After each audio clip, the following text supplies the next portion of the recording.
just after the bridge. The light will go off and we'll go racing. Kisvet on the outside, Steve Humble on the inside in the Mallock. Kisvet runs around the outside. The Mallock's so shorter wheelbase, low down to the ground, brilliant center of gravity, gets quickly through turn number 1 and streaks ahead of Gary Kisvetter. In third place is the pull beam of Francis Carruthers. Sandra Bakari is in there, so too is that man Davy Bear, and it looks like Jaco Lambert's in there with the Nash, so they're all working their way through down Interceptor Corner. Through Interceptor Corner they go, working their way up the Tigerberg Straight, heading towards turn number 4, that is Saddle Sweep.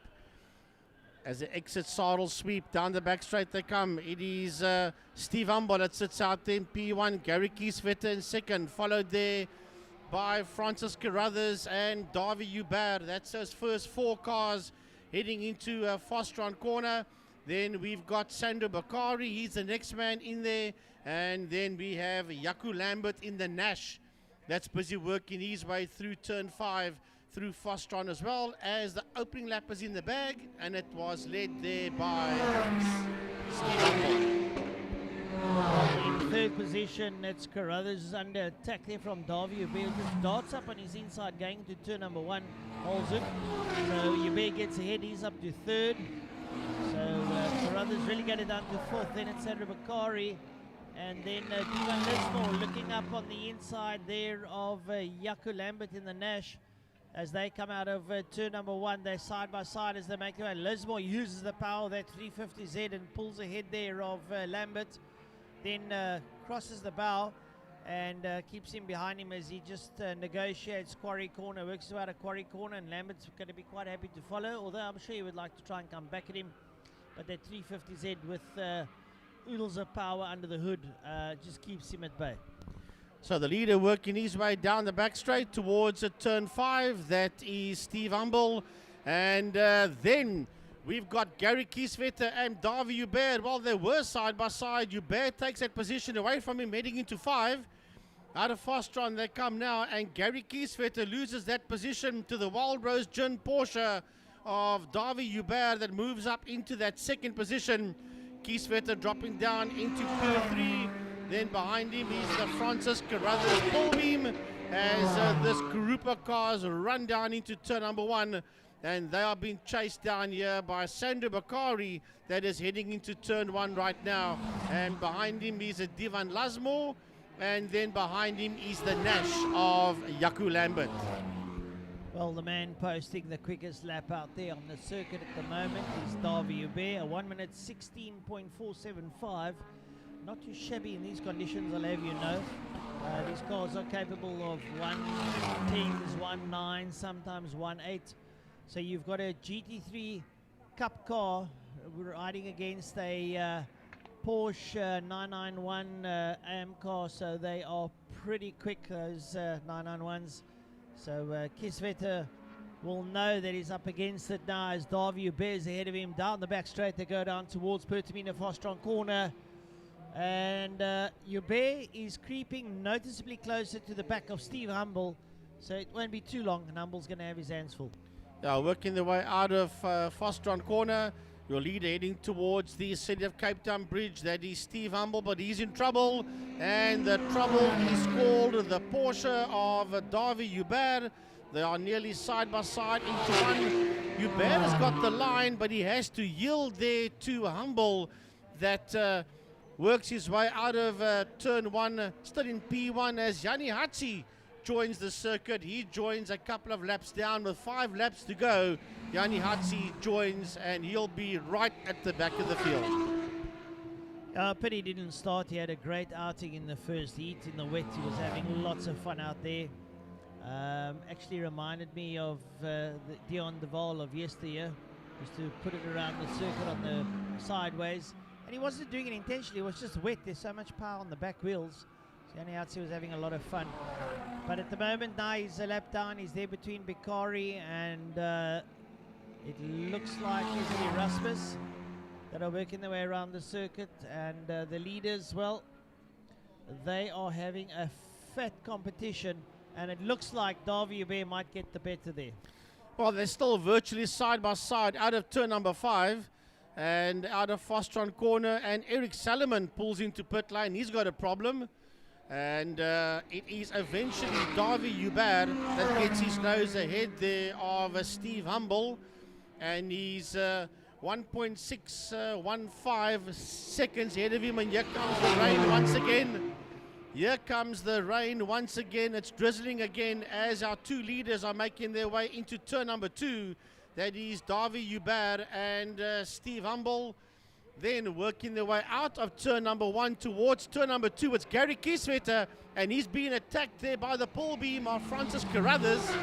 As the two of look them. at Kieswetter's And car. I was just going to say, Franco, there is damage to the rear end of that Kieswetter Porsche. Yeah, flailing bumper. He must have touched the inside there of the pull beam when he got past him. So I'm sure the emotions are now heightened, and Kieswetter will want to get away there from the pull beam of Francis Carruthers. So I don't know what caused that. We missed that. I didn't see that happen. But like you say now, once again, Bloberg Hill is closed and the precipitation is nearing, and it's going to get wet. Looks like we've got a retirement there. That could be the Nissan 350Z of Gavin Erasmus that's making his way into a pit lane. So that's done for him as the two leaders work their way back into turn number 1 with 3 laps to go. And the quickest man out there is Davy Hubert with a 1:15.489. Yeah, Davy Bear putting his best foot forward, so to speak, as he hurtles around the circuit. He gets past a couple of the slower cars there. It looks like he got past Henny Bosman. And so too does Steve Humble. Humble closing up on the back there of Davy Bear as they come out of Quarry Corner, make their way through the kink down towards Interceptor Corner. And coming up towards us now is a nice little dice. It's Ivan Lismore and Sam Bakari. Lismore really getting the, should I say, the upside of that 350Z and starting to have a lot of fun. And Sandra Bakari in the Juno up behind him, pressing him, trying to keep him honest. Yeah, that's a fight that's making its way towards turn number 2. Oh, and Yaniatsi hits the wall on the main straight. He just thumped the wall on the inside of the circuit. Wow, I just picked up the tail end of that on the main straight. He just clouted that wall. I saw that car aquaplane across the grass and just ram it into the wall on the Porsche Club straight. That is the, sorry Francois, but that was a big one. And Yanni Hatsi hit that wall rather hard indeed. Well, I'm not sure what happened there, whether he tried to pass or maybe clipped the grass and it pulled his car towards the left. But the line's running parallel to the wall, and then he clouts the wall and bounces off. He looks okay, but he's in a very precarious position on the edge of the circuit. And I have to admit, the car looking rather worse for wear. And trust me, those 200 SX bodies don't come easy. Well, there is double waved yellows, so obviously no overtaking into that sector, into turn number 1, as the Yanni Hatsi car, it looks like he's trying to get out the car. I see movement in the car, looking out the commentary box window. So he is obviously trying to get out, but let's continue with the race, because going into turn number 1, there you see Divan Lasmore and Sandro Bakari. They're having their own little fight coming out of turn number 1, heading towards turn number 2, and Bakari comes back in him. Bakari sits on the outside, but Lasmore breaks later going into turn number 2. So there's a lovely little fight going on there between the two of them, Divan Lasmore, and right behind him is Sandro Bakari. Yeah, so flags only come out now as Yanni Hatsi is getting out of his car. He looks pretty okay, but I'm afraid his car doesn't look so good, and he might feel a little bit dejected about that, because those lines on the grass aim directly at the wall, and there's a horrible couple of marks on the wall, and then Yanni Hatsi stands stranded up against the edge of the circuit. Very precarious place to be. If I were him, I'd get out the way. Yeah, no, I agree with you, Francois. He's hanging around that motor car. The track is wet. There's cars coming past.